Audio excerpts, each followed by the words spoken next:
Is the cryptocurrency industry failing to live up to its initial expectations and to the initial vision of what we all expected? Are we doomed to fail as an industry at large? What's going on, everybody? It is your boy Crypto Bobby. I hope you are having a great day, great night, wherever you are watching or listening in from.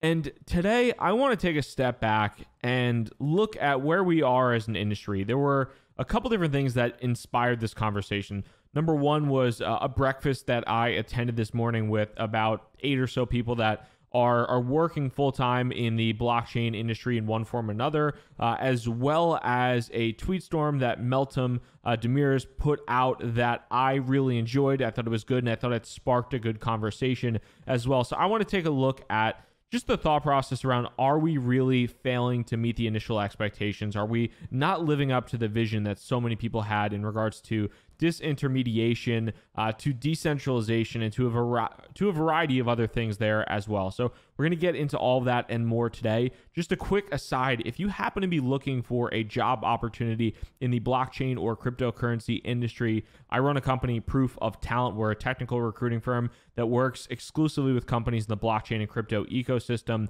Primarily, our job opportunities right now are with clients in New York and San Francisco. But if you are interested, if you're a software engineer, if you're a trader, project manager, lawyer, a variety of openings that we have currently, would love for you to check out the website, proofoftalent.co/careers. I'll put a link below in the description as well. And on another note, if you are not interested in new opportunities or already working and happy in one, but you happen to know somebody, Proof of Talent offers a $1,000 referral bonus that we pay in USD, Bitcoin, or ETH. So if you happen to know somebody and you refer somebody that we end up placing, $1,000 to you. So just a quick aside, but wanted to throw that pitch out there because obviously got to shield the biz. So today I went to a breakfast, like I said, and it was great. I love the opportunity to meet and to chat with people in the crypto ecosystem, and this kind of stemmed from a private group that I'm in, and it was a wonderful breakfast. Got a chance to obviously slam as much cold brew as humanly possible, but talked a lot about just the different things that are happening in the crypto industry. And it was a really good kind of varied crew of developers, product people, investors, lawyers. So it was, I don't know, 8 or 10 folks or so. And it was funny because we were kind of having a conversation, and somehow the conversation geared into this almost this disillusionment of the industry as a whole, where, you know, we're talking about, hey, the VC investment type folks, we're talking about, you know, what are you looking at that you think is interesting? What are you excited about? What are you passionate about in the industry? And we all kind of looked at each other, and then somebody, you know, just joked and said, well, Bitcoin, I guess. And then the conversation was like, oh, well, seriously, what do you actually think? And there is this kind of, we're at this phase, at least, and maybe some of you have worked full time in the industry, maybe you haven't, but for the people that have, I guess, been on the inside of the industry as a whole, where you've gotten a chance to build products or invest in products or see the progress or see things just behind the scenes with the curtain pulled off, you get a feel for just how everything is meeting expectations and how quickly everything is moving along. And sometimes things either aren't as they appear or just moving a lot slower than they are. And it's funny because there are a lot of people, obviously, that are still super, super passionate and proactive and just gung-ho. But if you've like worked full time, there's this trough of disillusionment that you go through eventually. And, you know, maybe you get out the other side, maybe you don't. But it was really funny to just have those conversations and also feel the same things that a lot of other folks kind of felt. And I think some of it is also related to this, and it kind of transitioned. This is somewhat of a rambling story, but a transition to this conversation that I saw on Twitter, and they kind of just really combined my thought process in general. But Meltem Demirors, I don't know if this was from her presentation at Crypto Springs, or if this was just something that she did for CoinShares or what. But she said she had this whole tweet storm and some good picture or some good like PowerPoint slide type things. But she started off by saying, in the crypto community, we love to talk about things like choice and access, self-sovereignty, privacy, consent, and removing rent seeking. But when we take a hard look at what we've built, the majority of the value in our industry is being captured by intermediaries. So if you look, she lists the most valuable companies in the space. Companies like Coinbase having an $8 billion valuation, BitMEX having a $5 billion valuation, Kraken being a $5 billion or a $4 billion company, Binance being a valuable company, and then other companies also being intermediaries, such as the Geminis, the Bitrexes, the Republics, the Harbors, the Securitizes, even the Lollies and the Ledgers, although I don't necessarily know about that, so we'll hop into that. But she said, there are new business models emerging on both the cypherpunk and of the spectrum, and then the quote-unquote my dad, or the things that a grandparent could potentially utilize in the cryptocurrency world, and saying, not your keys, not your coins. But then looking into basically when you see about how much custody cryptocurrency exchanges are provided, and what a lot of that means. And she eventually asked the questions towards the end about how do we allow for more participation in this industry via intermediaries without losing the message of, Bitcoin is for the people. Bitcoin is about principles. It's a cultural movement. And a lot of that culture is about possessing keys to your coins and about self-sovereignty and a variety of other things. So she asked that question, like, how do we look for the participation with the intermediaries? And my thought process on this really is that it's not an issue that we have intermediaries in the cryptocurrency space. The issue is actually with the use case as a whole. When you think about cryptocurrency, and I would love to hear your comments if you're watching this on YouTube, or if you're on the podcast, always tweet me at @crypto_Bobby. But if you are watching this right now on YouTube, I would love to hear your number on this. So comment below. But I would say over 90% of the cryptocurrency industry is pure speculation right now. You could probably go even higher, but I would say at least 90%. And why do I think that matters as a whole? Well, when you are speculating about cryptocurrency, when you are treating this purely, treating Bitcoin or other crypto assets, but treating Bitcoin or any cryptocurrency as a speculation, as a speculative bet, you probably don't care as much about the ethos of cryptocurrency. You don't care about choice and access. You might not care about removing rent seeking. You might not care about self-sovereignty. You really don't care about that. You are looking at a bet of, is this number going to go up or is this number going to go down? And if it is easier for me, if it removes a step, if I feel safer utilizing a Coinbase or a BitMEX or a Kraken or a Binance to custody my keys, I don't really care. Problem as a whole with this scenario is that when the use case is speculation, when the use case is simply trading these assets, well, of course the exchanges are the most valuable places because they're the tools, they are the picks and shovels that people are utilizing to actually trade those cryptocurrencies, and they're obviously generating fees and generating revenue on top of the speculation of other individuals. Now, on the other end of the spectrum, when you look at just the chart in general, and I'll include a link if you're listening on the podcast to the tweet from Meltem, but I would say the least valuable, off the top of my head, I would guess, she has a column about utilization.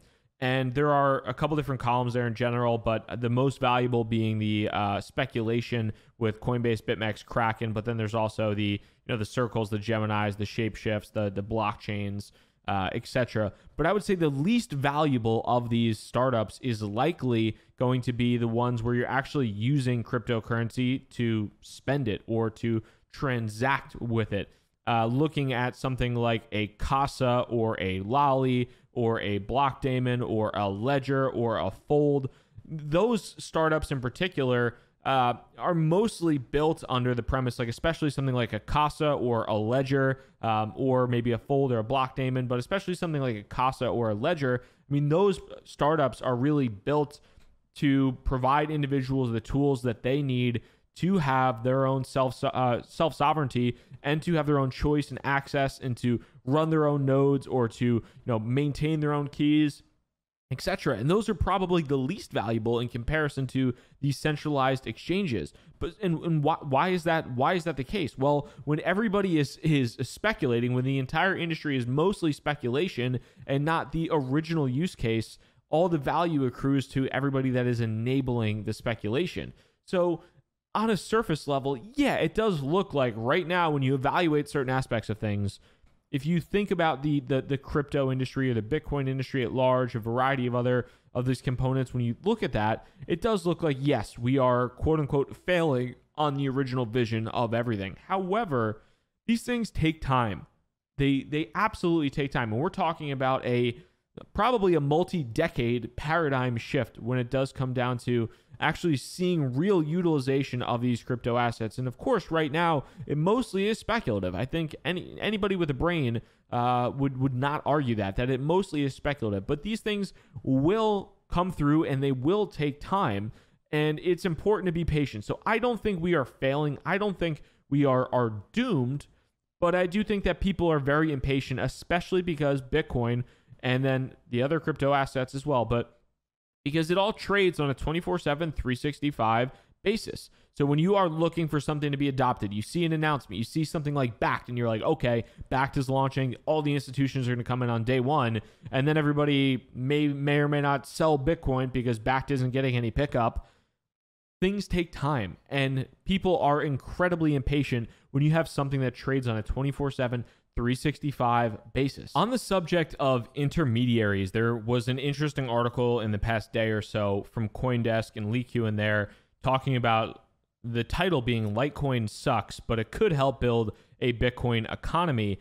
And one of the co-founders of Lightning Labs, which is one of the most prominent companies in the Bitcoin Lightning ecosystem that actually left due to some, I think, disagreements with the team that's there now about the future of Lightning. But he said that profit is a bug.